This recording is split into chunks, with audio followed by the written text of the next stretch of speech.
8 কোনো খবৰ নিদিয়াকৈ শশাংক আৰু অপৰা গৈ চৌধুৰীবাৰী বাগিচা ওলালগৈ। সেই সমগ্ৰ অঞ্চলটো চাহ বাগান অঞ্চল। একে ঠাইতে 8খন বাগিচা আছে। তাৰে মাজৰ এখন বাগিচা চৌধুৰীবাৰী। ডাঙৰ বাগিচা পূৰ্বে উইলিয়ামছন মেকগৱেৰ কোম্পানীৰ আছিল। 1250 এককৰ ডাঙৰ বাগিচা। পৰিপাটি বাগিচাখন বৰ্তমান অযত্নত কিছু অপৰিপাটি হৈছে। গাড়ী গৈ পদূলি মূৰত ৰোৱা দেখি দাৰোৱানে গেট খুলি দিলে আৰু চালান দি একাষৰীয়া হৈ ৰল। শশাংকহঁত বঙলালৈ সোমাই আহিল। কোম্পানীৰ ষ্টেণ্ডাৰ্ড টাইপৰ আহল বহল কাঠৰ চাং বঙলা। খাকী ইউনিফৰ্ম পিন্ধা এটা আদহীয়া বনুৱাই চালাম দিলে আৰু অপৰাক দেখি চিনি পাই কলে, মেনেজাৰ হাকিমতো নাই বাবুৱানী? নাই, কত গল? শ্বিলঙলৈ গৈছে। তাৰ পৰা কলিকতালৈ যোৱাৰ কথা আছে। কেতিয়া গল? আজি 3 দিন হল। আপোনাক খবৰ দি গৈছে বুলি জানিছিলো। সামান্য সপ্ৰতিভ হৈ অলপ হুটামুৱাকৈ অপৰাই সুধিলে, কেতিয়া ঘূৰিব? 1 সপ্তাহত ঘূৰাৰ কথা। কাম থাকিলে দেৰিও হ'ব পাৰে। অকণমান বহকচোন দেই, কৈ অপৰা ভিতৰলৈ গল। চকীখনতে বহি শশাংকই বাগানখনৰ কেইফালে এবাৰ চকু ফুৰালে। বেছ নিৰিবিলি আৰু শান্ত পৰিৱেশ। বতাহতে কুমলীয়া চাহপাতৰ এটা তীব্ৰ গোন্ধ। বতাহজাক নিৰ্মল, গা হাত লগোৱা। অলপ পৰৰ পিছতে বেহেৰা এটাই এখন ট্ৰেত 2 গিলাচ লেমন স্কোৱাছ আৰু কিছু কাজু কিচমিচ আদি আনি টিপয়খনতে থলেহি আৰু লগে লগে অপৰাও আহি শশাংকৰ সন্মুখাসন্মুখীকৈ বহিল। অন্য কথা পাতিবলৈ নেপাই অপৰাই শশাংকক দেখুৱাই বেহেৰাটোক কলে, এখেত চৌধুৰী চাহেবৰ ভায়েক। কথাষাৰ শুনি বেহেৰাটোৱে সসম্ভ্ৰমে শশাংকক চালাম দিলে। শশাংকই সামান্যভাৱে মূৰটো দুপিয়ালে। শশাংকই বুজিলে এই বঙলাৰ সকলোৱে অপৰাক ভালকৈ চিনি পায়। কথাটোৱে শশাংকৰ চকুৰ আগত আৰু কিছু কথা স্পষ্ট কৰি তুলিলে। এই বঙলাত কেৱল মৃগাংক চৌধুৰীৰে কৰ্তৃত্ব নচলে, অপৰাজিতাৰো কৰ্তৃত্ব চলে। তেতিয়া আগবেলাৰ 10:30 মান বাজিছিল। এজনে মুখ খুলি নকলে মৃগাংকৰ তাতে দুপৰীয়াৰ সাজ খাম বুলিয়ে দুয়ো আহিছিল। মৃগাংক নথকাত এই বিষয়ে কি কৰা হ'ব সেই বিষয়ে চিন্তা কৰিবলগীয়া হ'ল। শশাংকৰ বিশেষ চিন্তা নাই। বাট 16 মাইল। আধা ঘণ্টাও নেলাগে ঘূৰি যাবলৈ। আৰু অপৰাহতৰ ঘৰত নহলেও কোনোবা হোটেল এখনতে খাই ল'ব পাৰিব। হয়তো শশাংকৰ মনৰ ভাৱ বুজিয়ে অপৰাই বেহেৰাক কলে, দুপৰীয়া ভাত আমি ইয়াতে খাম। চাহেবে এতিয়া বাগান চাবলৈ ওলাই যাব। 1 ঘণ্টাত খানা হ'ব। বেহেৰাই সানন্দে জনালে, হ'ব, সকলো যোগাৰ আছে। চিগাৰেট এটা জ্বলাই শশাংকই বেহেৰাটোক সুধিলে, বৰ কেৰাণী বৰ মহৰী কোনোবা আছেনে নাই? যদি আছে মাতি দিব লাগে। শুনাৰ লগে লগে বঙলাৰ পৰা ল'ৰা এটাক দৌৰাই পঠাই দিলে আৰু 20 মিনিটৰ ভিতৰতে এজন আদহীয়া মানুহ খৰখেদাকৈ আহি কোজা হৈ শশাংকক চালাম দি সহবস্তে থিয় দিলেহি। তেওঁৱে বাগিচাৰ বৰকেৰাণী ভগীৰথ শৰ্মা। বহক, শশাংকই কলে। ভাতৰ দিহা কৰাবৰ কাৰণে অপৰা উঠি ভিতৰলৈ গল। তেওঁ বাগিচাত কিমান দিন কাম কৰিছে শশাংকই সুধিলে। তেওঁ কোম্পানীৰ দিনৰ পৰাই আছে, পুৰণি মানুহ। বাগানৰ অৱস্থা বৰ্তমান কেনেকুৱা? গহীনভাৱে শশাংকই সুধিলে। সিমান ভাল নহয়, পোনপটীয়াকৈ শৰ্মাই কলে। কিয়? ইয়াৰ উত্তৰ শৰ্মাই সহজে দিব নোৱাৰিলে। চাহ বাগানৰ বিষয়ে কথা নেজানে যদিও শশাংকই সুধিলে, পাত কিয় কমিছে আৰু বাগানখন দেখো ভালকৈ ৰখা নাই। শৰ্মাই উত্তৰ নিদিলে। মৃগাংকৰ দায়িত্বহীনতাৰ বাবেই যে বাগিচাৰ অৱনতি হৈছে সেই কথা কোৱাটো শৰ্মাৰ নিজৰ স্বাৰ্থৰ ফালৰ পৰাই ক্ষতিকৰ হ'ব পাৰে আৰু বাগানৰ দুৰৱস্থাৰো অৱনতিৰ ক্ষেত্ৰত যে অপৰাৰো কিছু বৰঙণি আছে সেই কথা শৰ্মাই কেনেকৈ জনায়? কুলিবোৰে ভালকৈ কাম কৰা নাই নেকি? সুবিধা পালে কুলিবোৰে আজিকালি ফাঁকি দিয়ে, শৰ্মাই কলে। কেৰাণী মহৰীয়ে ফাঁকি নিদিলে কুলিয়ে কেনেকৈ ফাঁকি দিব? শশাংকৰ কথাত শৰ্মা নীৰৱে ৰল। কিবা কাৰণত আয়তকৈ ব্যয় বেছি হোৱাৰ কাৰণে যে বাগিচাৰ উপাৰ্জন দিনে দিনে কমি গৈছে এই কথা বুজাই ক'ব খুজি শৰ্মাই নকলে। কাৰণ সেই কথা কলে মৃগাংকৰ আচৰণ বিচৰণ স্বভাৱ চৰিত্ৰৰ কথা ক'বলগীয়াত পৰিব পাৰে। জীৱিকাৰ কাৰণে শৰ্মা মৃগাংকৰ অনুগ্ৰহৰ ওপৰত নিৰ্ভৰশীল।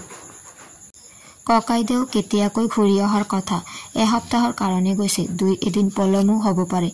বাগানখনৰ উন্নতিৰ কাৰণে কোনেও একোকে কৰা নাই নহয়। শৰ্মাই নেমাতিলে। আংশিকভাৱে শৰ্মাও হয়তো এই সকলোবোৰৰ কাৰণে জগৰীয়া। ভাল, বাৰু আপুনি যাওক, শশাংকই কলে। শৰ্মা যাবলৈ ওলাইছিল। শুনক, ককাইদেউ যদি নাথাকে বাগানখন চলিব নে নচলে? ভাল এজন মেনেজাৰ হলে কেলেই নচলিব? শৰ্মাই উত্তৰ দিলে। ভাল, আপুনি যাওক। নমস্কাৰ কৰি শৰ্মা গলগৈ। শশাংকক শৰ্মাই ভালকৈ একো বুজিব নোৱাৰিলে, কিন্তু বুজিলে যে শশাংক মৃগাংক নহয়। শৰ্মা যোৱাৰ পিছত অপৰা ভিতৰৰ পৰা ওলাই আহিল আৰু ক'লে, ভাত পানী হয় মানে বাগিচাখন অলপ চাই আহিব নেকি?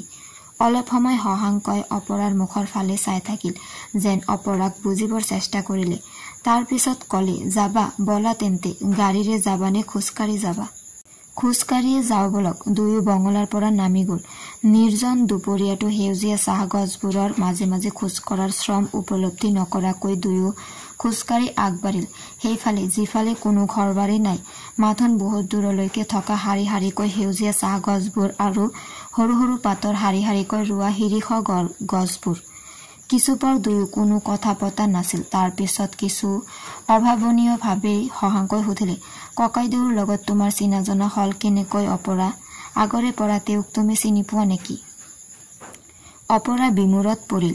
শশাংকই কিজানিবা সকলো কথা জানে, কিজানিবা একো কথা নেজানে। কি কব অপৰাই? শশাংকৰ নিচিনা মানুহৰ আগত ফাঁকি দিবৰ চেষ্টা কৰি ধৰা নপৰাকৈ হাৰিব পাৰিব জানো? কিন্তু সময় নষ্ট নকৰি অপৰাই ক'লে, আগেয়ে মই নাচ গান থিয়েটাৰ কৰিছিলো নহয়, আজিকালি চৰ্চা একেবাৰে এৰি দিয়া নাই। তেখেতে চাহ বাগানৰ কাহিনী লৈ এখন চিনেমা কৰিম বুলি কৈছিল, চাহ বনোৱাৰ জীৱনৰ কাহিনী। ময়ো তাতে কিবা এটা পাৰ্ট কৰিব লাগিব হেনো। অপৰাৰ মাতত কিছু জড়তা, অৰ্থাৎ চিনেমা কৰাৰ সম্পৰ্কতে মৃগাংকৰ লগত অপৰাৰ চিনাকি। হেমিদুৰে একো নেজানে, নিৰঞ্জনেও নেজানে। আজিকালিতো চিনেমা কৰিবলৈ লাখ লাখ টকা লাগে। মৃগাংকই টকা পাব ক'ত? বাগান বন্ধক দিব? হঠাৎ কঠিন মাতেৰে শশাংকই সুধিলে, সঁচাই তুমি বিশ্বাস কৰা যে মৃগাংকই চিনেমা কৰিব? অপৰা দুৰ্বল হৈ পৰিল। হয়তো নিৰ্জন চাহ বাগিচাৰ মাজত শশাংকই অপৰাক অন্য কোনো মৰম চেনেহৰ কথা কব বুলিয়ে অপৰাই আশা কৰিছিল। অপৰাই ক'লে, মই এইফালে অন্য কামতো আহো। এইফালে অন্য কি কাম? বাগানৰ বনোৱা তিৰোতাৰ এটা সংস্থা আছে, তাতে মই অলপ চকু দিওঁ। আগতকৈও কঠিন মাতেৰে শশাংকাই ক'লে, এইদৰে নিৰঞ্জনক ঠগাটো জানো তোমাৰ উচিত হৈছে অপৰা? অপৰাও কঠিন হল আৰু মাতত কঠোৰতা সানি ক'লে, খাউণ্ডাৰৰ জানো মোৰ প্ৰতি কোনো কৰ্তব্য নাই? শশাংক কিছু দমি গল। নিজৰ দুৰ্বলতা বা অপকৰ্মৰ সমৰ্থনত অপৰাই এই কথা কোৱা নাই তেন্তে। কিছু সপ্ৰতিভভাৱে শশাংকই ক'লে, নিৰঞ্জনে যদি তোমাৰ প্ৰতি কৰ্তব্য কৰা নাই, তাৰ প্ৰতিবাদ জানো এইদৰে কৰিব লাগে? আৰু কি কৰিম? আজিকালি ডাইভৰ্চ লিগেল হৈছে। বিধিসন্মতভাৱে বিবাহ বিচ্ছেদটো কোনো অপৰাধ বা অসন্মানজনক কথা নহয়। এইবাৰ ক্ষুণ্ণ মাতেৰে অপৰাই ক'লে, কিন্তু মই নেথাকিলে খাউণ্ড এদিনো থাকিব নোৱাৰিব। দুয়ো আহি এজোপা শিৰীষ গছৰ ছাঁ পাইছিলহি। শশাংকই অপৰাৰ মুখলৈ চালে। এক প্ৰশান্ত আৰু আত্মস্থ চাৱনিৰে দূৰণিৰ ফালে চাই আছে অপৰাই। মুখখন ৰঙা পৰিছে, চকুহাল সেমেকা যেন হৈছে। দুপৰীয়াৰ বতাহজাকে অপৰাৰ কপালৰ আগৰ চুলিখিনি উৰাই নিছে। তেওঁৰ কপাল মুখত যেন এটা জীৱন্ত স্মৃতিৰ বেদনা ব্যপ্ত হৈ পৰিছে। শশাংক বিব্ৰত হৈ পৰিল। এয়া দুৰ্বোধ্য নাৰী, নাৰীৰ দুৰ্বোধ্য মন। নিৰঞ্জনক জানো তুমি ভাল পোৱা? একেবাৰে অবান্তৰ প্ৰশ্ন। কিন্তু ইয়াৰ বাহিৰে অন্য কোনো কথা শশাংকই সুধিবলৈ বিচাৰি নাপালে। তেখেতে মোক ভাল পায়, এটা গাম্ভীৰ্য মিহলি শান্ত মাতেৰে অপৰাই ক'লে। শশাংকই স্বীকাৰ কৰিলে, কথাবোৰ মই ভালকৈ বুজা নাই অপৰা। অপৰাই একো নেমাতিলে। কি যেন জটিল কথা এটাৰ বিষয়ে চিন্তা কৰি আছিল অপৰাই। শশাংকয়ো লেঠাৰি নিচিগাকৈ চিগাৰেটৰ পিছত চিগাৰেট শেষ কৰি গৈছিল। অলপ বহিবা? আমি ঘূৰো বলক, ভাত পানী হ'ব পাই।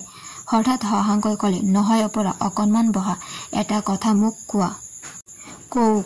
তোমাৰ আৰু মোৰ এই চিনাকি মাত্ৰ 3 দিনৰ, অথচ মোৰ মনত লাগিছে যেন কিমান দিনৰ পৰা মই তোমাক চিনি পাওঁ। মোৰ কথাখিনি কোনোবা তাহানি কালৰ প্ৰেমিকৰ মুখৰ কথা যেন শুনাইছে চাগৈ। কিন্তু মই সঁচা কথাকে কৈছো, মোৰোতো আপোনাক প্ৰথম দেখাৰ মুহূৰ্ততে বহুত দিনৰ চিনাকি যেন লাগিছিল। এই অলপ দিনীয়া চিনাকিৰ ওপৰতে নিৰ্ভৰ কৰি যদি মই তোমাক কথা এটা সুধো, বেয়া পাবা নেকি? কওকচোন বাৰু।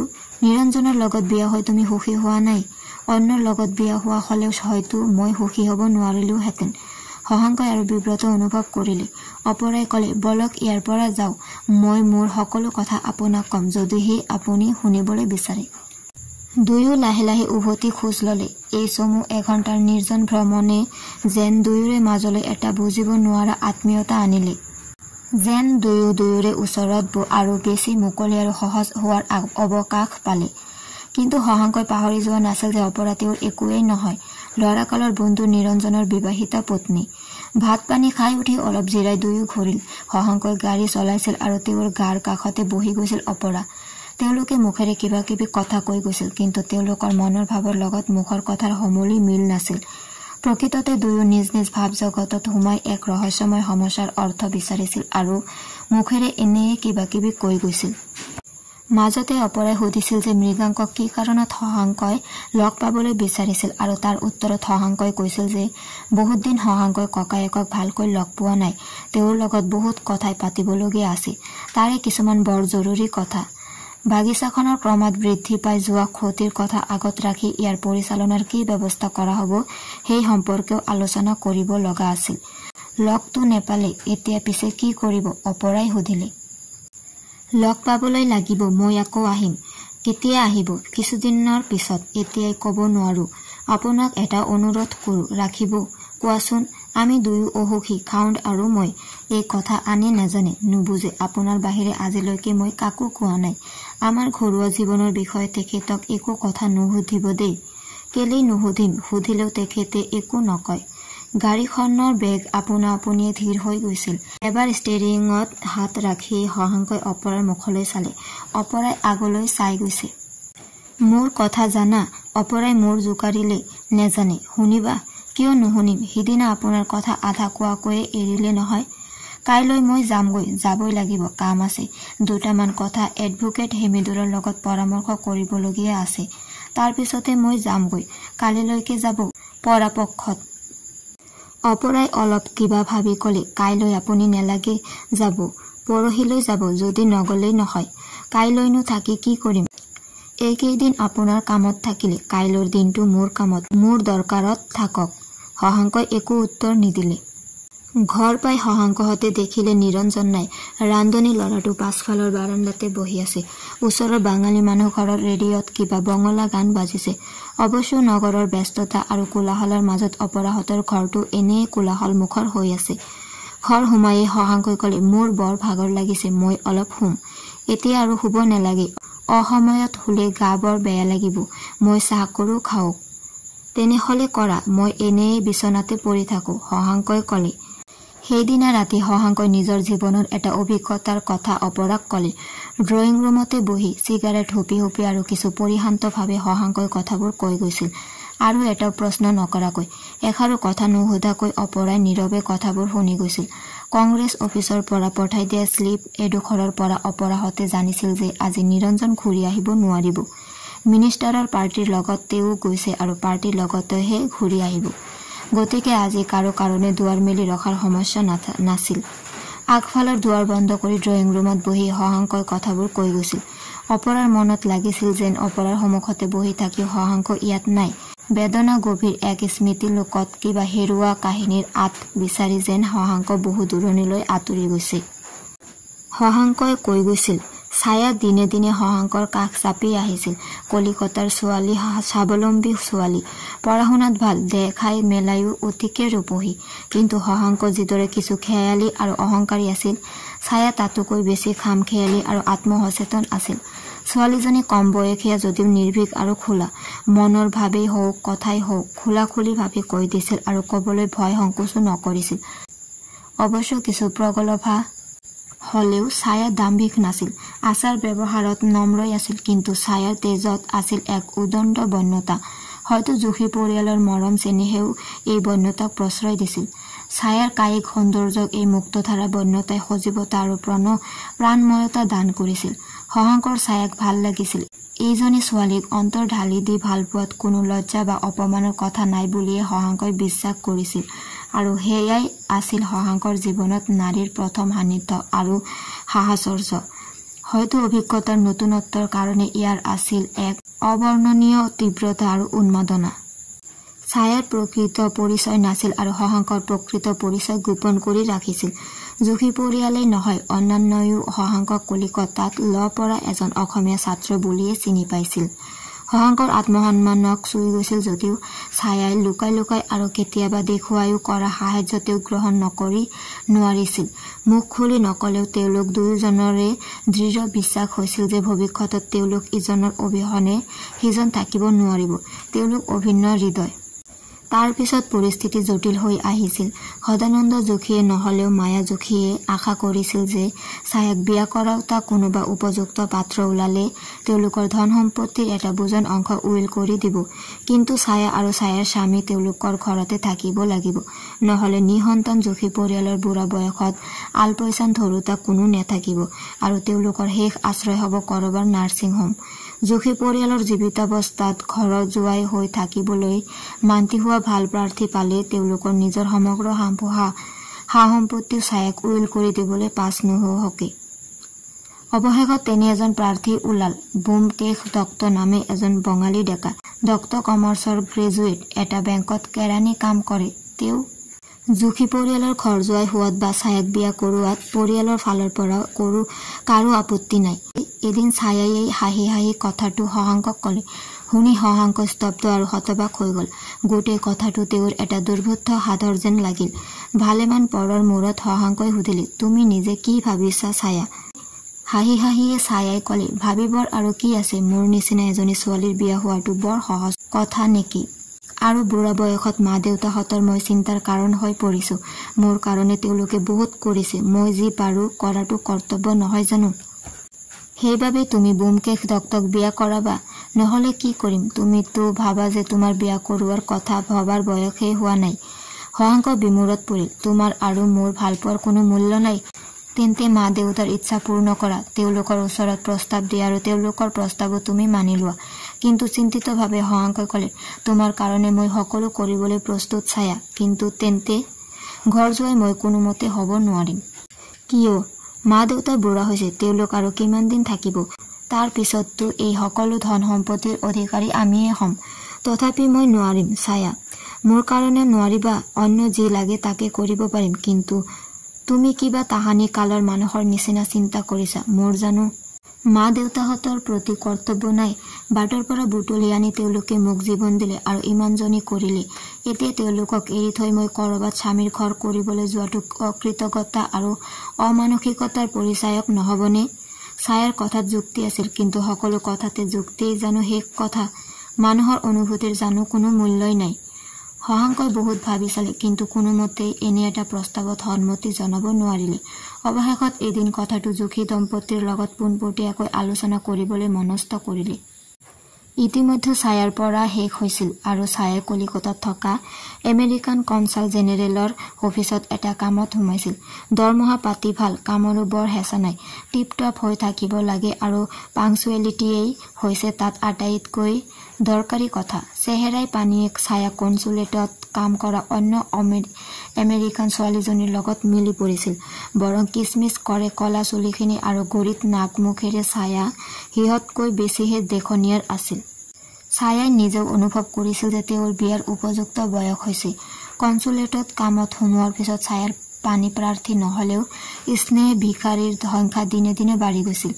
এইবাবেই যোশী পৰিয়ালে ছায়াৰ বিয়াখন সোনকালে পাতি পেলোৱাৰ কথা আলচিছিল। তেতিয়া সদানন্দ আৰু মায়া যোশী ঘৰতে আছিল আৰু ছায়াও নিজৰ কোঠাত সোমাই চকুৰ আগত কিতাপ এখন মেলি লৈ কিবা কিবি ভাবি আছিল। শশাংকই কথাটো উলিয়ালে। শুনি সদানন্দ আৰু মায়া কোনোৱেই আচৰিত নহল। সদানন্দই ক'লে, তুমি ইমান দিনে আমাৰ ঘৰতে আছা, তোমাক আমাৰ ঘৰৰে এজন বুলি আমি ধৰো। ছায়াৰো তোমালৈ মৰম আছে, তুমিও সঁচাকৈয়ে ছায়াক মৰম কৰা। আমি জানো তোমাৰ যদি এনে এটা ইচ্ছা সঁচাকৈয়ে আছে, সি পূৰ্ণ হলে আমি বৰ সুখী হ'ম। কিন্তু ছায়াক বিয়া কৰালে মই আপোনালোকৰ লগতে থাকিব লাগিব বুলি আপোনালোকে কৈছে হেনো। সেইটো জানো আৰু ক'বলগীয়া কথা? ছায়াৰ বাহিৰতো আমাৰ কেউ কিছু নাই। আমি দুয়ো এতিয়া বুঢ়া হৈছো, যি জোৱাই আমাৰ লগতে থাকিব সেইটো আশা কৰাটো জানো বেয়া কথা হৈছে? একো বেয়া কথা নহয়, কিন্তু সেইটো যদি বিয়াৰ এটা চৰ্ত হয়, সেইটো এক বিয়াৰ চৰ্ত। যেয়ে মানিব উপযুক্ত যেন দেখিলে তালৈকে ছায়াক বিয়া দিম। এনে চৰ্ত নোহোৱাকৈও ছায়াই যদি কাৰোবাক বিয়া কৰাব খোজে? হঠাৎ সদানন্দই ক'লে, কাক? তোমাক?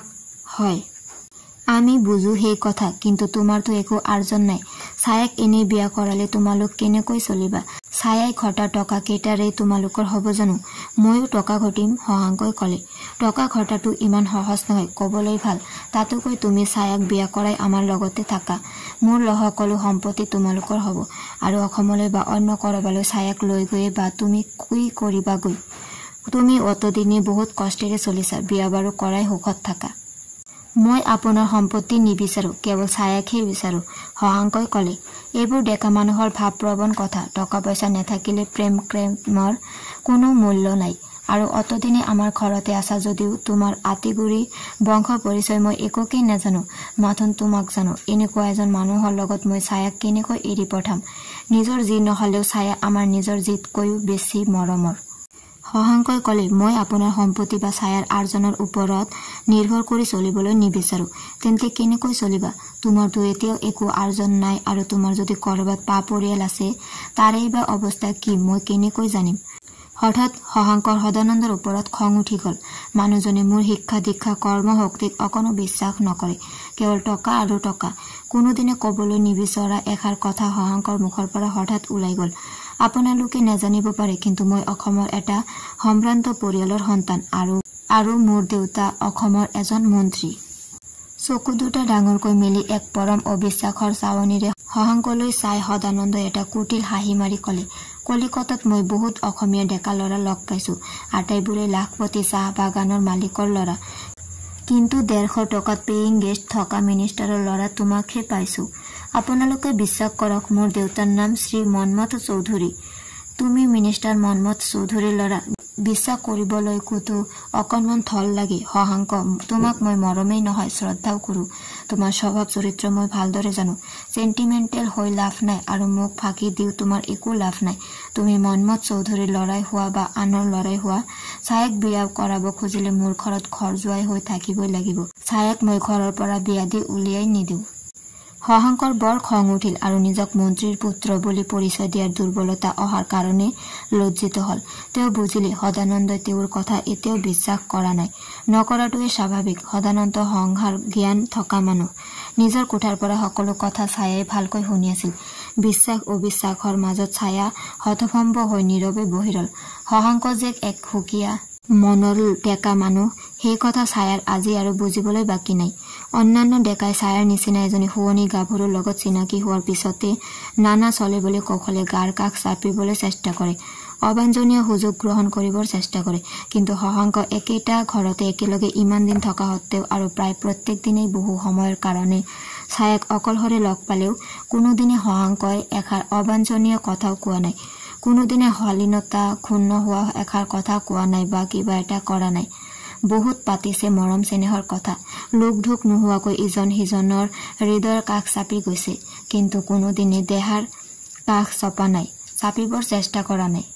হয়তো সেয়াই আছিল পূৰ্ণ যৌৱনা ছায়াৰ অন্তৰৰ অব্যক্ত কামনা। কিন্তু কোনোদিনে শশাংকই সেই ভাৱ, সেই দুৰ্বলতা প্ৰকাশ কৰা নাই। এইজন এজন ব্যক্তিত্ব সম্পন্ন, মৰ্যাদা সম্পন্ন সংযমী ডেকা। একো অস্বাভাৱিক নহয় যে তেওঁ হয়তো এজন মন্ত্ৰীৰে পুত্ৰ, হয়তো বৰ অভিমানী, বৰ আদৰ্শবাদী, হয়তো বিদ্ৰোহী। কথাবোৰ ভাবি ভাবি ছায়াৰ শশাংকৰ প্ৰতি শ্ৰদ্ধাত অন্তৰ ভৰি উঠিল। এইজন মানুহৰ অনুভূতি সমুদ্ৰ গভীৰ, বাহিৰত তাৰ চঞ্চলতাৰ চিন পৰ্যন্ত নাই। শশাংকক ছায়াৰ দুৰ্লভ আৰু দূৰণীয়া যেন লাগিল। শশাংকই নিজৰ মৰ্যাদা লৈ জীয়াই থাকিবলৈ বিচাৰে, আনকি মোক লাভ কৰিবৰ কাৰণেও নিজৰ মৰ্যাদা বিসৰ্জন দিবলৈ প্ৰস্তুত নহয়। এনে এজন মানুহক জীৱনত লগ পোৱাটোৱেই সৌভাগ্যৰ কথা। কেইদিনমানৰ পিছত ঘৰত সদানন্দ আৰু মায়া তেতিয়া নাছিল।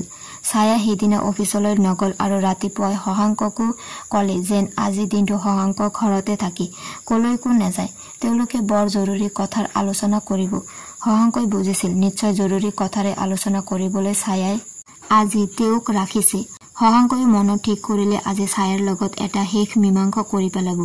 সেইদিনা জুখি দম্পতীৰ লগত হোৱা কথা বতৰাৰ পিছত পেয়িং গেষ্ট হলেও কিবা এটা মীমাংসা নকৰাকৈ এই ঘৰত থকাটো আৰু শশাংকৰ কাৰণে বৰ সন্মানজনক কথা নহয়। আৰু শশাংকৰ মনোভাৱ জনাৰ পিছত ছায়া থকা ঘৰতে শশাংক থকা ঘৰটোক এতিয়া সদানন্দহঁতে আগৰ দৰে নেচাবও পাৰে। দুৱাৰ বন্ধ কোঠাটোৰ ভিতৰত ছায়া আৰু শশাংক, দুয়োৰে মুখত একেটা চিন্তাৰে গধুৰ ৰেখা। কোৱা ছায়া, শশাংকই ক'লে। সিদিনা মই লঘুভাৱে কথা কৈ তোমাৰ মনত কষ্ট দিলো কিজানি, মোক ক্ষমা কৰিবা, ছায়াই ক'লে।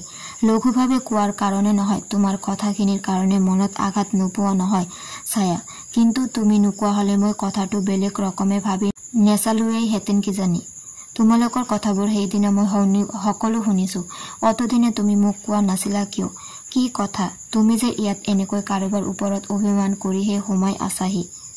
অভিমানটো নহয় তেন্তে মই এনেকৈয়ে থাকিবলৈ বিচাৰো। মিছা কথা, তুমি বহুত কষ্টত আছা। কোনোবা হোটেলত থকা হলে তুমি থকা খোৱাত ইয়াতকৈ বহুত বেছি সুবিধা পালাহেঁতেন, কিন্তু তেতিয়া তোমাক লগ নেপালোহেঁতেন।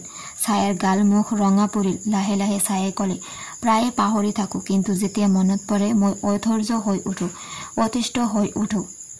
কি কথা? মোৰ সমান দুৰ্ভগীয়া ছোৱালী পৃথিৱীত আৰু কৰবাত আছেনে বাৰু? মোৰ আই বোপাই কোন আছিল নেজানো, মৰিল নে কৰবাত বাচি আছে তাকো ক'ব নোৱাৰো।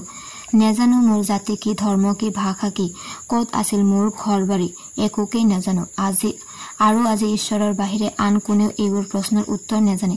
এই পৰিচয়হীনতাৰ কি দুখ, কি গ্লানি তুমি বুজিব নোৱাৰিবা। মই বুজো ছায়া, আৰু সেইকাৰণে তোমালৈ মোৰ ইমান মৰম লাগে। মৰম নে পুতৌ? পুতৌ নিশ্চয় নহয়। তুমি দুৰ্ভগীয়া হ'ব পাৰা, কিন্তু পুতৰ পাত্ৰী নিশ্চয় নোহোৱা।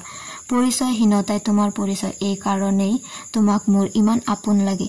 তোমাৰ দেউতাৰা এজন মন্ত্ৰী, কিন্তু মই মন্ত্ৰী নহয়, মই শশাংক চৌধুৰী। তথাপি তোমাৰ বংশ মৰ্যাদা আছে, ছচিয়েল ষ্টেটাছ আছে। নিশ্চয় আছে, কিন্তু তুমি দেখিছা বংশ মৰ্যাদা অথবা পিতৃ পৰিচয়ক মূলধন কৰি মই নিজক প্ৰতিষ্ঠা কৰিবলৈ নিবিচাৰো। মই কেৱল শশাংক চৌধুৰী হবলৈ বিচাৰো। তললৈ মূৰ কৰি নিজকে কোৱাৰ দৰে ছায়াই ক'লে, সেয়ে যদি সঁচা হলহেঁতেন। মাতত দৃঢ়তা সানি শশাংকই ক'লে, সেয়ে সঁচা ছায়া, সেয়ে সত্য। তাত অকণো অসত্য নাই। তুমি যেনেকৈ ছায়া, মই তেনেকৈ শশাংক। ছায়াই লাহে লাহে ক'লে, মোক বেয়া নেপাবা, কিন্তু মই ছোৱালী মানুহ। ভাগ্যই শত্ৰুতা কৰিলে, সেইকাৰণে জীৱনৰ নিষ্ঠুৰতাক মই চিনি পাইছো। একান্ত নিৰ্ভৰতাৰে মই তোমাৰ কাষত মোৰ সমগ্ৰ হৃদয় সমৰ্পণ কৰি দিব পাৰো, কিন্তু তোমাৰ জীৱনত মোৰ ঠাই কেনেকৈ হ'ব পাৰে? কিয় ছায়া, কিয় হ'ব নোৱাৰে? নোৱাৰি। মোৰ দুৰ্ভাগ্যই তোমাৰো দুৰ্ভাগ্য মাতি আনিব। তোমালোকৰ নিচিনা এটা আধবন্ত সম্ভ্ৰান্ত পৰিয়ালে মোক কুলবধূ কৰি গ্ৰহণ কৰি ল'ব কেনেকৈ, আৰু তুমিও সদায় পৰিয়াল এৰি থাকিবা কেনেকৈ, আৰু থাকিবাই বা কিয়? এইবোৰ তুমি কি কথা কৈছা ছায়া? তোমাৰ কাৰণে মই মোৰ পৰিয়ালক এৰি দিবলৈ অকণো কুণ্ঠাবোধ নকৰো। আৰু আজিকালিৰ সমাজত পৰিয়ালৰ বান্ধোন প্ৰায় নোহোৱা হৈ আহিছে। মোৰ ডাঙৰ ককাইদেউ বিয়া কৰা বিলাততে থাকি গ'ল। এইবাৰ আৰু চিন্তান্বিতভাৱে ছায়াই ক'লে, হয়তো মোৰ কাৰণে তুমি পৰিয়াল, ঘৰ বাৰী সকলো এৰিব পাৰিবা, কিন্তু তোমাৰ আত্মসন্মান এৰিবা কেনেকৈ? আত্মসন্মান কিয় এৰিম? নহলে মোক পাবা কেনেকৈ? মোক যিয়ে বিয়া কৰাব সিয়ে দেউতাহঁতৰ ঘৰ যোৱাই হ'ব লাগিব। তোমাক জানো দেউতাহঁতে সেই কথা কোৱা নাই? কিন্তু ছায়া, ইয়াত আৰু কোনো কিন্তু নাই। আৰু মই জানো মোৰ কাৰণে তুমি সন্মান বিসৰ্জন দিব নোৱাৰা, আৰু দিব খুজিলেও মই দিবলৈ নিদো, মই বাধা দিম। শশাংকই বৰ বিব্ৰত বোধ কৰিলে। শশাংকই নিজক জানে আৰু ছায়াকো বুজে। ছায়াৰ আত্মবিশ্বাস, আত্মমৰ্যাদা বোধে অতদিনে ছায়াক ছায়া কৰি ৰাখিছে। দুৰ্বলভাৱে শশাংকই সুধিলে, মই বুজা নাই ছায়া, তুমি কিয় বাধা দিবা? সেই কথা মই বুজাই ক'ব লাগিব। তুমি জানা যে তোমাক মই ভাল পাওঁ, এই কথা লুকুৱাবলৈ নিবিচাৰো। এই ভালপোৱাই মোক সাহস দিছে, মনোবল দিছে। আনৰ প্ৰলোভনক মই বাধা দিব পাৰিছো। এই কথা জনা কাৰণেই অইনে মোক মৰম যাচিবলৈ, মোৰ মৰম বিচাৰিবলৈ সাহস নকৰে। জানো ছায়া, সেইকাৰণে মোৰ ভালপোৱাৰ মৰ্যাদা ৰক্ষা কৰিবৰ কাৰণে মই তোমাক অপমানিত হবলৈ দিব নোৱাৰো। তুমি কৰবাত অপমানিত হোৱা মানে আমাৰ প্ৰেম অপমানিত হোৱা, আৰু সেয়ে মোৰ অপমানৰ কথা। মই তেন্তে কি কৰিম ছায়া? তুমি ঘৰলৈ ঘূৰি যোৱা। যদি মন যায় ওকালতি আৰম্ভ কৰা, নহলে কোনো ব্যৱসায় বা চাকৰি কৰাগৈ, অন্য এজনী ভাল ছোৱালী বিয়া কৰোৱাগৈ। আৰু ইমানবোৰ কথা ইমান সহজভাৱে তুমি কেনেকৈ ক'ব পাৰিছা? মই বুজিব পৰা নাই। অদৃষ্টই মোক বৰ কঠিন কৰিছে চৌধুৰী। মোৰ বুকুখনত যদি এবাৰ হাত দি চোৱা, দেখিবা মোৰ হৃদয়খন পাষাণ হৈ গৈছে, শিল গৈ গৈছে। কিন্তু তুমি কি কৰিবা ছায়া? ইয়াৰ উত্তৰ ছায়াই নিদিলে। গালৰ ওপৰেদি বাগৰি অহা চকুলো দুধাৰক বাধা নিদি এটা নিষ্প্ৰাণ পাষাণ মূৰ্তিৰ দৰে বহাতে বহি থাকিল। শশাংকৰ ডিঙি শুকাই কাঠ হৈ গৈছিল। শশাংক বহাৰ পৰা উঠিল আৰু দুখোজ আগুৱাই গৈ বহি থকাৰ ছায়াৰ আঁঠু দুটা দুয়ো হাতেৰে সাৱটি ধৰি কোলাত মূৰটো গুজি দিলে আৰু থুকাথুকি মাতেৰে কবৰ চেষ্টা কৰিলে। তুমিয়ে ময়ে ভাগ্যৰ লগত যুঁজিম ছায়া, আমি যুঁজিম ছায়া, মোৰ ছায়া। ছায়া নিশ্চল হৈ বহি থাকিল। অবিৰল ধাৰে ছায়াৰ চকুৰ পৰা তপত লোটক বাগৰি আহিল। কিছু সময়ৰ পিছত ছায়া দুয়ো হাতেৰে শশাংকৰ মূৰটো দাঙি ধৰিলে আৰু তেওঁৰ বাষ্পাকুল চকু দুটালৈ চালে। তাৰ পিছত তেওঁৰ কপালতে চুমা এটা খাই ক'লে, ইয়াৰ পৰা তুমি গুচি যোৱাগৈ, তুমি আৰু ইয়াত নাথাকিবা। মই বাট চাম, তোমাৰ কাৰণে যিমান দিন লাগে সিমান দিন মই বাট চাম। তুমি আৰু মই ভাগ্যক জয় কৰিম, নিজক জয় কৰিম। শশাংকই একো ক'ব নোৱাৰিলে। এটা অসহায় সৰু ল'ৰাৰ দৰে ছায়াৰ কোলাত মূৰ গুজিয়েই পৰি ৰ'ল। ছায়াই তেওঁৰ জোঙা আঙুলিকেইটাৰে তেওঁৰ চুলিত হাত বোলাই থাকিল। শশাংকৰ কাহিনীটোৱে অপৰাক কিছু অভিভূত কৰি তুলিছিল। তেওঁৰ শশাংকৰ চকুলৈ চাবলৈকো ভয় লাগিছিল। পৃথিৱীত মানুহবোৰে কোনে যে কি বুকুৰ মাজত লৈ বাহিৰত হাঁহি মাতি ঘূৰি ফুৰে। অপৰাই সুধিছিল, কিমান বছৰ হ'ল এই ঘটনাৰ? কিমান বছৰ? 5 বছৰ হৈ গ'ল, কিন্তু মোৰ কালিৰ ঘটনা যেন লাগি আছে। ছায়া এতিয়া ক'ত আছে? আমেৰিকাত। কনচুলেটৰ সহায়তে কিবা পঢ়িবৰ কাৰণে ছায়া তালৈ গৈছিল। বিয়া হোৱা নাই? শশাংকৈ মূৰ জোকাৰিলে। জুখি পৰিয়াল ক'ত আছে? কলিকতাতে। বুঢ়ী মৰিছে, বুঢ়াই চাকৰি এৰি দিছে। ভতিজাক এটা লগত থাকে। লগ পাইছে? প্ৰায়ে পাওঁ। কলিকতালৈ গ'লে মই সদায় খবৰ কৰিবলৈ যাওঁ। মত সলনি হোৱা নাই? ক'ব নোৱাৰো। আপোনালোকৰ বিয়াখন পিছে কেতিয়াকৈ হ'ব? হঠাৎ শশাংকৰ মুখখন কলা পৰি গ'ল। চকুহাল সেমেকি উঠিল। তেওঁৰ মুখলৈ চাই অপৰা বিস্মিত হ'ল। লাহে লাহে নিজক সংযত কৰি শশাংকই ক'লে, ছায়াই আত্মহত্যা কৰিলে? কি? আমেৰিকাৰ পৰা ছায়াই মোলৈ নিয়মিতভাৱে চিঠি লিখি আছিল। ময়ো দি আছিলোঁ। তাৰ পিছত এদিন এখন কেবল পালোঁ। আজি 3 বছৰ হ'ল মোক জনালে যে কোনো অজ্ঞাত কাৰণত ছায়াই আত্মহত্যা কৰিলে। বিষণ্ণতাৰে কোঠাটো ভৰি পৰিল। কোনোদিনে নেদেখা আৰু চিনি নোপোৱা এজনী অনাত্মীয় ছোৱালীৰ প্ৰতি এটা গভীৰ নিস্বাৰ্থ অনুকম্পাত অপৰাৰ মনটো গধুৰ হৈ পৰিল। আৰু কিবা প্ৰশ্ন সোধাটো বৰ নিষ্ঠুৰ আৰু অশ্লীল হ'ব যেন লাগিল। কিন্তু শশাংকয়ে নিজক সংযত কৰি লাহে লাহে কৈ গ'ল, ছায়া আমেৰিকালৈ যোৱাৰ অলপ দিনৰ পিছতে ময়ো কলিকতা এৰি অসম পাইছিলোহি। ব্যৱসায় আৰম্ভ কৰিলোঁ। এতিয়া মোৰ লাখ টকাৰ ওপৰৰ কাৰবাৰ নিয়াৰিকৈ চলি আছে। কিন্তু মোৰ জীৱনটো ছায়াৰ অবৰ্তমানে তেনেই অৰ্থহীন কৰি দিলে। সেই কথা মই বুজিব পাৰিছোঁ, কিন্তু ছায়াই কিয় আত্মহত্যা কৰিলে একো কাৰণ বিচাৰি পোৱা নাইনে? শশাংকই এইবাৰ ভালেমান পৰ মনে মনে থাকিল। তাৰ পিছত চিন্তিতভাৱে ক'লে, হয়তো এটা অপচনৰ কাৰণে ছায়াই আত্মহত্যা কৰিলে। নিজৰ প্ৰকৃত পৰিচয় জানিবৰ কোনো উপায় নথকাৰ কাৰণেও মাজে মাজে ছায়াই উত্তেজিত হৈ পৰিছিল আৰু কেতিয়াবা তাকে চিন্তা কৰি বৰ বিমৰ্ষ আৰু মনমৰা হৈ পৰিছিল। এজনী অভাৱপ্ৰৱণ ধুনীয়া গাভৰু ছোৱালীয়ে যেতিয়া কোনো এক দূৰদেশত অচিন অজান হেজাৰ বিজাৰ মানুহৰ মাজত নিজকে একেবাৰে অকলশৰীয়া আৰু অসহায় অনুভৱ কৰে আৰু সেই নিসংগতাৰ চেতনাই যেতিয়া তেওঁক অধীৰ উন্মনা কৰি তোলে, তেতিয়া আত্মসম্বৰণ কৰিবলৈ কোনো উপায় নাথাকে। চিনেমা, খেল ধেমালি, আমোদ প্ৰমোদে তেতিয়া শান্তি দিব নোৱাৰা হয় আৰু অকলশৰীয়া মানুহৰ নিসংগতাৰ উপলব্ধি কেতিয়াবা বৰ ভয়াৱহ আৰু মাৰাত্মক হ'ব পাৰে। অৱশ্য এইবোৰ সকলো মোৰ ধাৰণাহে। ছায়াৰ আত্মহত্যাৰ অন্য কোনো কাৰণো থাকিব পাৰে, যিটোৰ বিষয়ে আজিও মই একো পোৱা নাই। ছায়াৰ চিঠিপত্ৰত ইয়াৰ কোনো ইংগিত আছিল মাথোন আশা আৰু আনন্দৰ কথা। প্ৰত্যেকখন চিঠিতে ছায়াই লিখিছিল, চৌধুৰী, আমি এদিন নিশ্চয় নিজকে জয় কৰিব পাৰিম। সিমান দিনলৈ তুমি বাট চাব পাৰিবা নহয়? মই বাট চাম। পৃথিৱীৰ য'তেই থাকোঁ মই তোমাৰ কাষলৈকে ঘূৰি যাম। তোমাক মই বিচাৰি উলিয়াম। কিন্তু ছায়া আৰু ঘূৰি নাহিল। এটা গভীৰ নীৰৱ হুমুনিয়া শশাংকৰ বুকু ভেদি ওলাই আহিল। এটা সঁচা সমবেদনাত অপৰাৰ মনটো ভাৰাক্ৰান্ত আৰু বিষণ্ণ হৈ পৰিল। এয়া যেন জীৱনৰ ওপৰত নিয়তিৰ আকাৰণ প্ৰতিশোধ। অনুভূতি জগতৰ লগত যিয়েই মিতালি পাতিলে সেয়ে প্ৰতিদান পালে এক মৰ্মন্তত অন্তৰ্দাহী বেদনা। অপৰাৰ মন গ'ল যেন এই মুহূৰ্তত এইজন শশাংকৰ আগতে অকণো লোক ঠাক নকৰাকৈ তেওঁৰ জীৱনৰ, তেওঁৰ ব্যৰ্থতা, দীৰ্ণ দুখ ভৰা জীৱনৰ সকলো কথা কৈ দিব। কি লাভ নিজকে ফাঁকি দি আৰু আনকো প্ৰবঞ্চনা কৰি? কিন্তু অপৰাই নিজকে সংযত কৰিলে। তাৰ কাৰণে অন্য সময় বাছি ল'ব লাগিব। এতিয়া সেই কথা কোৱাৰ সময় নহয়। হয়তো সেই কথা শশাংকৰ অসহ্য হ'ব আৰু ছায়াৰ নিচিনাকৈ তেওঁ কিবা অঘটন ঘটাই বহিব। পিছদিনা পুৱা 9 মান বজাত 2টা ল'ৰা আৰু 4জনী ছোৱালী আহি অপৰাক লগ ধৰিলেহি। শশাংক তেতিয়া শুই উঠিছিল মাত্ৰ। তেতিয়াও চাহ খোৱাই নাছিল। নিৰঞ্জন যোৱা ৰাতি নোলালহি। আজিও আহে নে নাহে? আহিলেও কিমান সময়ত আহিব অপৰাহতে নাজানে। আজি শশাংকৰ যোৱাৰ কথা। ল'ৰা ছোৱালীহঁত কিয় আহিছে অপৰাই সুধিলে। তেওঁলোকে জনালে যে কসমছ নাম দি তেওঁলোকে এটা নৃত্য গীতৰ অনুষ্ঠান পাতিবলৈ লৈছে। আজি তাৰে পুঁজি সংগ্ৰহ উদ্দেশ্য সাহায্য ৰজনীৰ আয়োজন কৰিছে। তাত অপৰাক বিশিষ্ট অতিথি ৰূপে বিচাৰিছে। অপৰাক শিল্পী হিচাপে ৰাজহুৱা সম্বৰ্ধনা জনোৱা হ'ব আৰু অপৰাই তাত দুটামান গীতো গাব লাগিব। অপৰাই ক'লে, আজি যে মই কোনো ৰকমে যাব নোৱাৰিম, মোৰ ঘৰত আলহী আছে। ইপিনে তেখেতো ঘৰত নাই, আলহীকো লৈ যাব। তেন্তে তেখেতক নিমন্ত্ৰণ কৰা। যদি যাবলৈ মান্তি হয় ভালেই, তেতিয়াহ'লে মই যাব পাৰিম, নহ'লে কোনো উপায় নাই।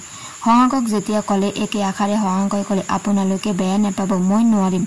নহয় ছাৰ, আপুনি যাওঁ বুলিলে বাইদেউ যাব। আমি তেখেতৰ ওপৰতে নিৰ্ভৰ কৰিছোঁ। তেখেতৰ নাম কৈ পোচিং চেল কৰিছোঁ। তেখেত নগ'লে আমি বৰ অপদস্থ হ'ম। শশাংকই ক'লে, তেখেততো নোযোৱাৰ কথা নাই, মইহে নেথাকিম। তেখেত যাব পাৰিব, নোৱাৰিবা অপৰা?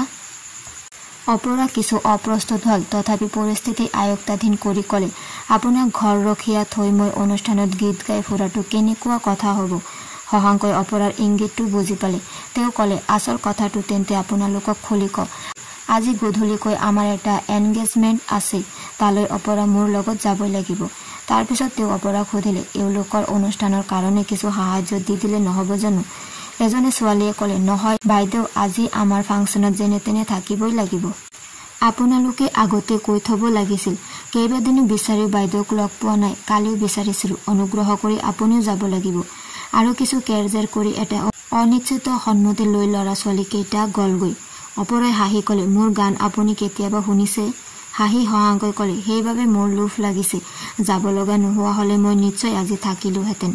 কিন্তু আজিতো আপুনি এনেও যাব নোৱাৰে। কিয়? আপোনাৰ কাপোৰ কানি সকলো ধোৱাৰ ওচৰত, পিছবেলাহে দিব কিজানি। শশাংক মনে মনে থাকিল। বিপদ হ'ল সঁচাকৈ। এডভোকেট হেমিদুৰৰ ওচৰলৈ যাব লগা আছে। ভাল কাপোৰ আছে মাত্ৰ এযোৰ। চাহ খাই থাকোঁতে শশাংকই সুধিলে, আজিকালিও তুমি গান টান গোৱা? ফাংচন টাংচন হ'লে কেতিয়াবা গাওঁ, পিছে আজি ভালেমান দিন গান গোৱা নাই। সুৰবোৰ পাহৰিয়েই গৈছোঁ। মই থাকিব লগা হ'লেও ফাংচনলৈ যাব নোৱাৰিম। এতিয়া মই হেমিদুৰৰ ওচৰলৈ যাম। এতিয়া তেওঁ কাছাৰীতহে লগ পাব, ঘৰত আছে জানো? য'তে হওক লগ পাব লাগিব, নহ'লে ইয়ালৈ আহি মোৰ বিশেষ একো কাম নহ'ল। এখেতক যে লগ পালেহি।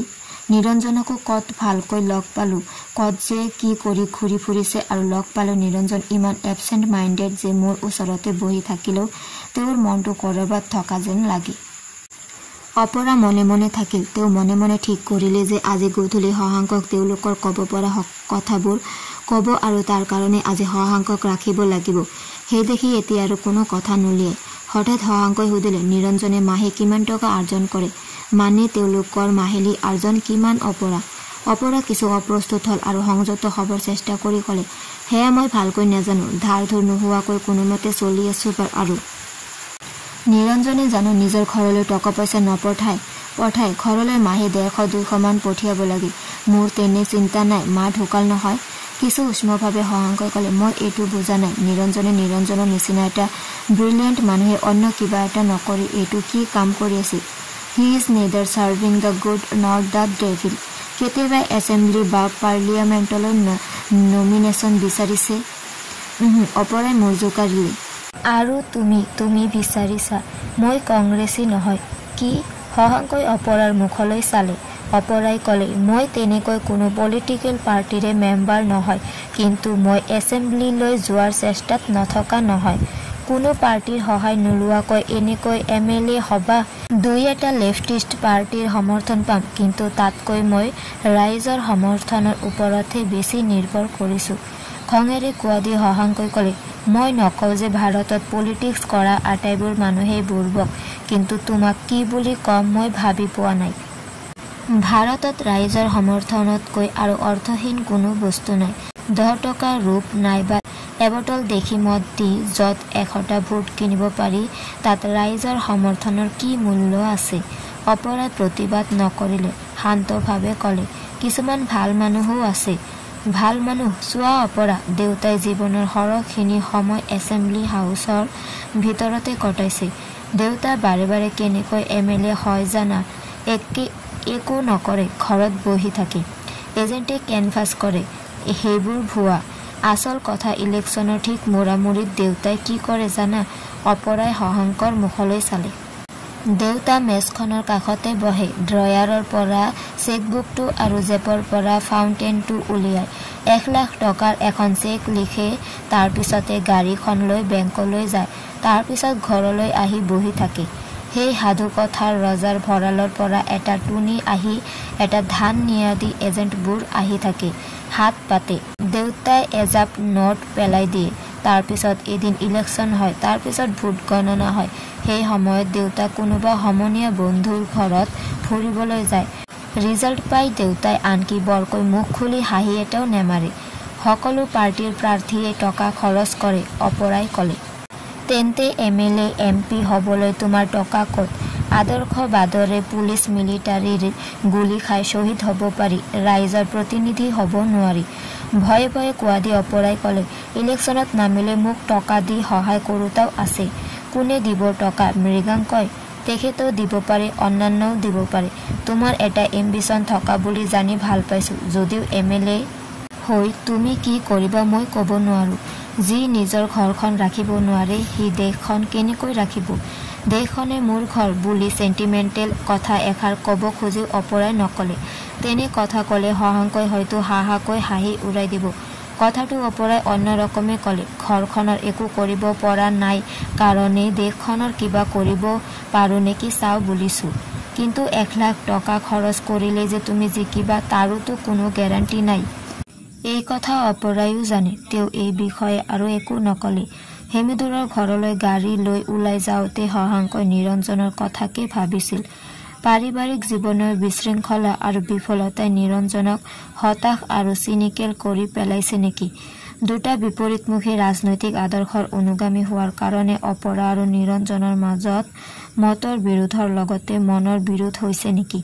এজন নিৰাশ আৰু আনজন দুৰাকাংক্ষী হোৱাৰ কাৰণে দাম্পত্য জীৱনত এওঁলোকৰ অমিল হৈছে নেকি নে কোনো অব্যক্ত কাৰণত কোনো মানসিক সংগীতিহীনতাৰ কাৰণে এওঁলোক ইজন সিজনৰ পৰা এনেকৈ পলাই ফুৰিছে এটা কথা স্পষ্ট যে স্বামী স্ত্ৰী হিচাপে নিৰঞ্জন আৰু অপৰা সুখী নহয় অথচ দুয়োজন শিক্ষিত আৰু বয়সস্থ মানুহ নিৰঞ্জন হতৰ দাম্পত্য জীৱনটো হহাংকৰ বৰ অস্বাভাৱিক যেন লাগিল হেমিদুৰক হহাংকৈ এটা কথা ক'লে চৌধুৰীবাৰী বাগানখন মই নিজৰ কৰি ল'ব খোজা নাই ৰক্ষা কৰিবহে খুজিছো 2 এবছৰ 1-2 লাখ টকা ব্যৱসায়ত ক্ষতি হোৱাটো কোনো অস্বাভাৱিক কথা নহয় কিন্তু ব্যৱসায় বুদ্ধি নথকাৰ কাৰণে হোক বা স্ব ইচ্ছাতে হোক মৃগাংকই এই মূল্যৱান উদ্যোগটো ধ্বংস কৰি আনিছে বাধা নিদিলে হয়তো অপৰাৰ নিৰ্বাচনত টকাৰ যোগান ধৰিবলৈ মৃগাংকই বাগানখনকে বেছি বা বন্ধক দি শেষ কৰি পেলাব হহাংকৈ নিশ্চিতভাৱে ধাৰণা কৰিলে যে মৃগাংক আৰু অপৰাৰ সম্পৰ্ক নিশ্চয় কোনো পলিটিকেল বা ইন্টেলেকচুৱেল সম্পৰ্ক নহয় হয়তো ইনচনেল নাইবা একেবাৰে সেক্সুৱেল সম্পৰ্ক হহাংকৈ ঠিক কৰিলে যে মৃগাংকৰ বিয়া পাতিবলৈ লোৱাৰ কথা আৰু মৃগাংকই বিয়াত সন্মতি দিয়াৰ কথা অপৰাক জনোৱাটো উচিত হ'ব হয়তো অপৰাই সেই কথা নেজানে লগে লগে হহাংকৈ ভাবিলে এনে কাম বৰ নিজ হ'ব নেকি অপৰাই যদি মৃগাংকক ঠগিবলৈ বিচাৰিছে আৰু মৃগাংকই যদি অপৰাক ঠগিছে বা ঠগিবলৈ চেষ্টা কৰিছে তাৰ মাজত সোমাই পৰিলে মোৰ দুয়োটাকে ঠগা হ'ব নেকি ইমান নিজ মই কিয় হ'ম কেনেকৈ হ'ম হেমিদুৰে পৰামৰ্শ দিলে যে সদ্যহতে আইনৰ আশ্ৰয় নলৈ মৃগাংকক চাহ বাগিচা চলোৱাৰ দায়িত্বৰ পৰা আঁতৰাই অন্য কোনো কাৰবাৰ বা চাকৰিত লগাই দিয়াৰ ব্যৱস্থা কৰিলে কি ফল হয় চোৱা ভাল হ'ব সেইটো হহাংকৈ নোৱাৰিব কিন্তু দেউতাক মনমত চৌধুৰীৰ হতুৱাই কৰোৱাটো একো টান নহ'ব তেখেত বিষয় বুদ্ধি আৰু সংসাৰ জ্ঞান থকা মানুহ ইমান মূল্যৱান সম্পত্তি এটা কেতিয়াও ধ্বংস হ'বলৈ এৰি নিদিয়ে হহাংক কিন্তু এই সম্পৰ্কত মনমত চৌধুৰীৰ কাষ চাপিবলৈ প্ৰস্তুত নহয় তেওঁ পিতাকৰ লগত হহাংকৰ আজীৱন বিৰোধৰ কোনো কাৰণ বুজিব নোৱাৰিলে পূৰ্বৰ সহপাঠী হিচাপে হহাংকৈ ছাত্ৰ অৱস্থাত দেউতাকৰ ওপৰত নিৰ্ভৰ নকৰি নিজে চলিবলৈ বিচৰাটোৰ এটা অৰ্থ থাকিব পাৰে বুলি হেমিদুৰে বুজে মনমথ চৌধুৰী এজন মন্ত্ৰী হোৱাটো কোনো অপৰাধৰ কথা নহয় আৰু মন্ত্ৰী হিচাপে আৰু পিতা হিচাপেতো সন্তানৰ প্ৰতি কৰ্তব্যত আৱহেলা কৰাৰ অভিযোগ কোনেও আনিব নোৱাৰে আৰু হহাংক এতিয়া জীৱনত সুপ্ৰতিষ্ঠিত এনে স্থলত পূৰ্বৰ বিৰোধী মনোভাৱ এতিয়াও কিয় জীয়াই ৰাখিব লাগে হেমিদুৰে নুবুজিলে হহাংকৈ ক'লে এই বিৰোধৰ নিশ্চয় এটা ভিত্তি আৰু এটা কাৰণ আছে সেই কথা জানিবলৈ তুমি কিছুদিন অপেক্ষা কৰিব লাগিব ৰাজনৈতিক কিছু দূৰ ৰাজনৈতিক আৰু কিছুদূৰ নৈতিক the whole thing involves a moral কুৱেশ্যনৰ উত্তৰটো মোৰ ওচৰত নাই, হাঁহি হেমিদুৰে কৈছিল।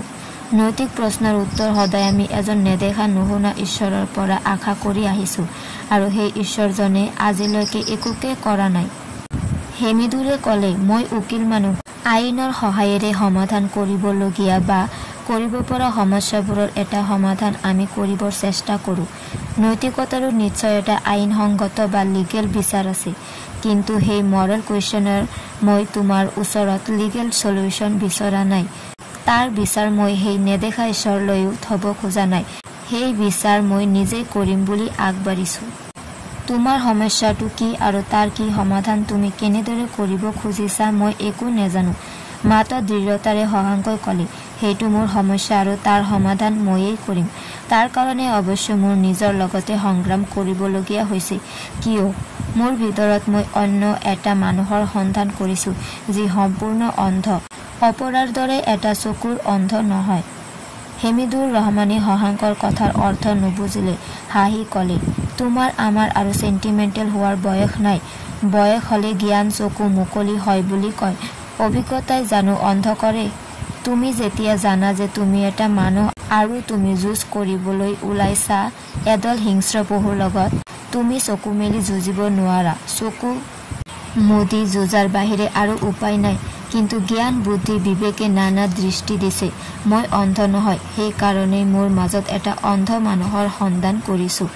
হেমিদুৰ ৰহমানে বুজিব নোৱাৰিলে কাৰ লগত বা কাৰ বিৰুদ্ধে শশাংকই যুঁজাৰ প্ৰস্তুতি চলাইছে। সেই দেখি তেওঁ ক'লে, অন্ধভাৱে যুঁজাতকৈ চকু মেলি যুঁজাই ভাল কিজানি। তেতিয়া কাক আঘাত কৰিছা বুজিব পাৰিবা আৰু প্ৰয়োজন হ'লে তুমি আত্মৰক্ষাও কৰিব পাৰিবা। শশাংকই ক'লে, আত্মৰক্ষা কৰাৰ কথা মনত ৰাখি যি যুদ্ধ কৰিবলৈ যায় সি কাহানিও জিকিব নোৱাৰে। আত্মৰক্ষাৰ চিন্তা মই কৰা নাই, মই মাথোন অন্ধ হৈ যুঁজিবলৈ বিচাৰিছোঁ। বহুত দিন মানুহ হৈ থাকিলোঁ, অলপ অমানুহ হ'বলৈ বিচাৰিছোঁ। প্ৰকৃততে মই পশু হ'বলৈ বিচাৰিছোঁ। কৈ শশাংক হেমিদুৰ ৰহমানৰ পৰা বিদায় লৈ ওলাই আহিল আৰু গেটৰ মুখৰ পৰা ঘূৰি চাই ক'লে, তুমি প্ৰেক্টিচিং লয়াৰ, দৰকাৰ হ'লে তোমাৰ লিগেল হেল্প মই বিচাৰিম। এতিয়া যাওঁ। ঘৰকৈ গাড়ী চলাই অলপ পিছতে নেদেখা হোৱা শশাংকৰ মুখৰ ছবিখন মনত পেলাই হেমিদুৰ ৰহমান ঘৰৰ ভিতৰলৈ সোমাই গ'ল। শশাংকক হেমিদুৰে সৰুৰে পৰা জানে। কেৱল মনৰ দৃঢ়তাৰে যদি এজন মানুহ বাচি থাকিব পাৰে তেন্তে সেয়া শশাংক, কিন্তু আজিৰ শশাংক যেন আগতকৈ কঠিন।